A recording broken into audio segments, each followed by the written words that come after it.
niggas keep all them other niggas.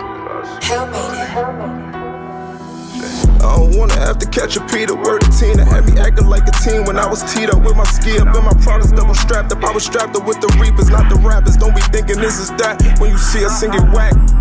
Not for real, this ain't that. If I tell my niggas move, then you gon' think we wear Ikea. I tuck wrists in Commonwealths with glass like chandeliers on Sia. I help get my niggas home and ran more bass. I hit in G, the Bronx nigga. Hard body help to build that case on them, my hard pieces. Bro reminded me of Tyler type, y'all steady kept your secrets. All this pressure on my shoulders like I'm hiking in Slovenia. Anything a man could want is at the top if I could reach it. But I got shit that weigh me down that you can't see like all these demons. In this bag I keep for Carrie. Carrie killed a lot of people. Carrie talked to me at night like, is you ready for the sequel? They been laughing, they been sleeping, they been capping, they been sleeping. Like a captain, I been leading. I ain't perfect, God's perfect. Imperfections ain't my weakness. I do drugs cause if I don't, then I might kill a human being. Okay, since we on the topic, after me and the brother No Face No Case over here just finished reacting to this L Famous Boogie Down G for Real video with sex, money, murder stories. Me and the brother decided that no sex, money, murder story can be told or be told correctly without mentioning the name of Brian B. Love Boyd. That might be the second most important name in the history of sex, money, murder. Due to the fact that if Peter Rolock is accredited as the man who started sex, money, murder, then Brian B. Love Boyd would be accredited as the man who destroyed it. Man, bro, tell me how far you go back with B Love, man.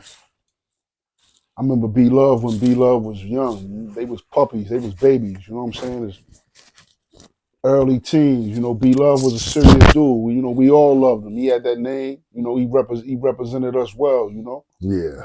When you say, man, they, you're referring to B Love and Pete, am I correct? Absolutely. Absolutely. And everybody else that was a part of Soundview, you know.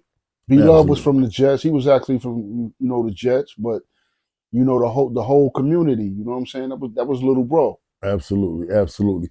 And I went on record saying before, B Love was the type of person, man, you couldn't even talk crazy about B Love around me.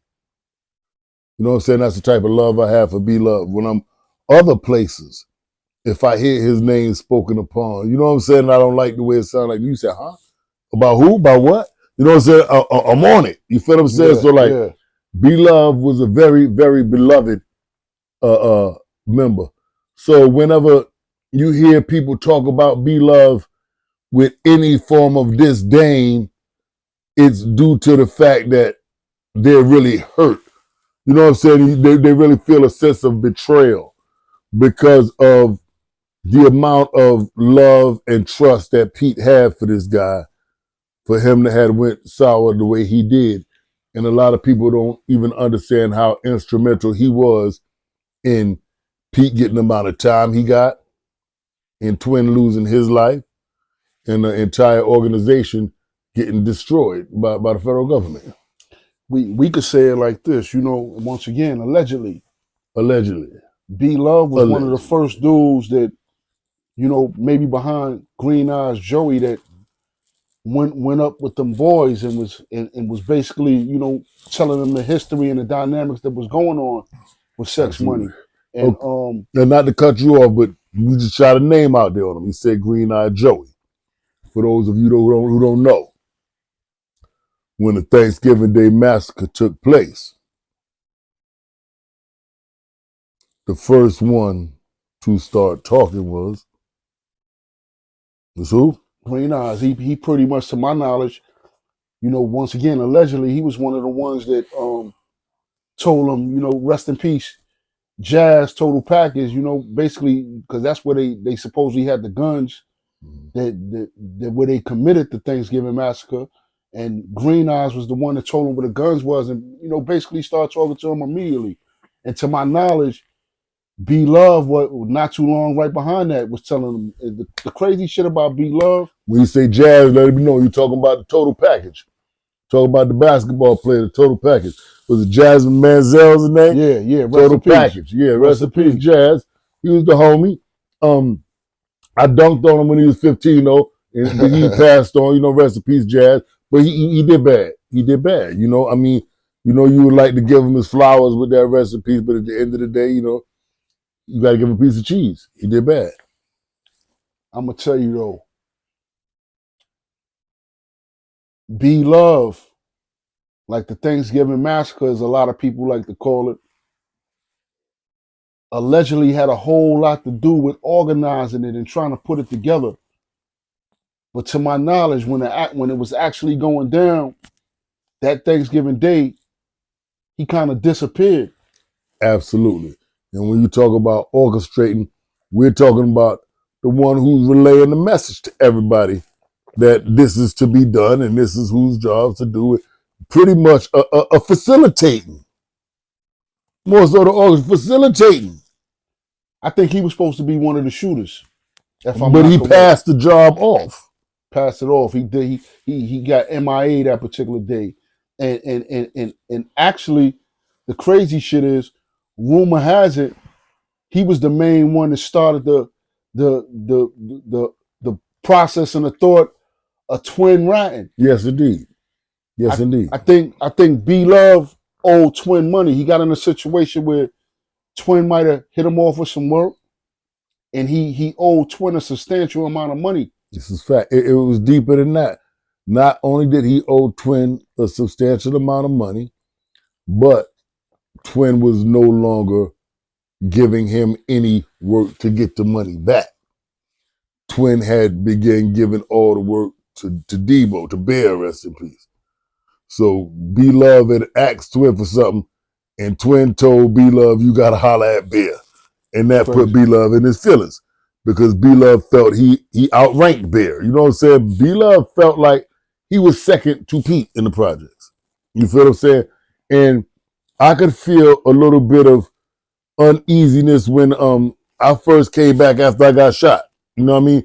Remember, B Love was running the block. B Love was lieutenant on the block, giving everybody all the packs. As soon as I came back, Mo said he wanted me to do it. You feel what I'm saying? And I don't know what was his reason for removing B Love. You know what I'm saying? He never told me what B Love was doing wrong or why he didn't want B Love handing out the packs no more. He just told me he wanted me to do it. If it was a number count, B Love you might have could have called him 3, because from an economical standpoint, people know Twin might have been 2.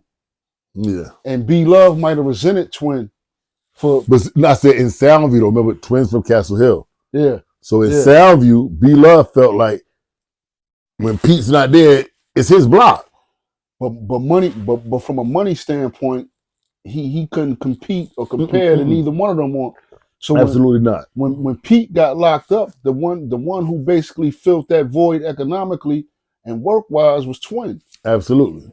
You know, and it's crazy, bro. But I literally remember when B Love was spreading that rumor heavy on Twin, and it threw me off because Twin was still comfortably around. He was still comfortably around. It wasn't like he was hiding. So it was something that was crazy fishy about B Love, pressing that issue. And the crazy shit is, history almost tells it that B Love was lying. You know what I'm saying? But the crazy shit is all these stories you hear about SM&M, nobody mentions Brian B Love Boy. Somebody that was like I said, that's one of the most important names in the organization. Is Brian B Love Boyd. And people are nobody talking about B Love. So that just lets me know, bro, it's like, okay, you read a book. You know what I'm saying? Or you saw a newspaper article.